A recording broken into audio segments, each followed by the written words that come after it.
સુરતના કડોદરા વિસ્તારમાં વૃદ્ધ મહિલાઓને ટાર્ગેટ કરી લૂંટ ચલાવતી ગેંગનો પર્દાફાશ કરી મુખ્ય આરોપી અને તેની સાથી મહિલાની ધરપકડ કરી. આરોપી ત્રેવીચેના ગુનામાં સંડોવાયેલો છે. સુરત શહેરમાં વૃદ્ધ મહિલાઓને નિશાન બનાવી લૂંટ અને સ્નેચિંગના ગુનાઓને અંજામ આપતી એક ગેંગનો પર્દાફાશ થયો છે.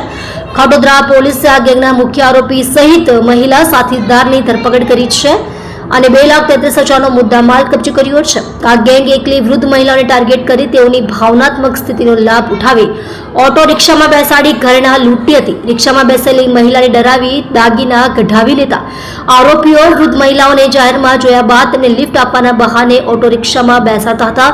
ત્યારબાદ મહિલા આરોપી તેમની સાથે વાતચીતમાં ભળીને તેઓને ડરાવતી કે રિક્ષાની પાછળ કેટલાક ગુંડા અથવા ચોર આવી રહ્યા છે, જેની મહિલાઓ ભયભીત બની જઈ પોતાના ગળામાંથી સોનાના ઘરેણા કાઢી દેતી. ત્યાર પછી આ ગેંગના સભ્યો ગાયબ થઈ જતા. મુખ્ય આરોપી ગોલ્ડન મોહમ્મદનો ગુનાહિત ઇતિહાસ. આ સમગ્ર ગેંગનો નેતા મોહમ્મદ અશફાક ઉર્ફે ગોલ્ડન મોહમ્મદ અબ્બાસ શેખ છે, જે અગાઉ પણ લગભગ 23 જેટલા ગુનાઓમાં સંડોવાયેલો છે. તેની સાથે કડોદરા પોલીસે મહિલા આરોપી સના પરવીન ગુલામ નબી શેખને પણ ઝડપી પાડ્યા છે. બંનેની પૂછપરછમાં પોલીસને ચોરી અને છેતરપિંડીના 3 જુદા જુદા ગુના ઉકેલવામાં સફળતા મળી છે. તપાસમાં નવા ખુલાસાઓ થવાની શક્યતા. કડોદરા પોલીસના અધિકારીઓ દ્વારા બંને આરોપીઓની ધરપકડ કર્યા બાદ 33 લાખના સોનાના ઘરેણા અને અન્ય મુદ્દામાલ કબજે કરવામાં આવ્યો છે. પોલીસે મામલે વધુ તપાસ શરૂ કરી છે.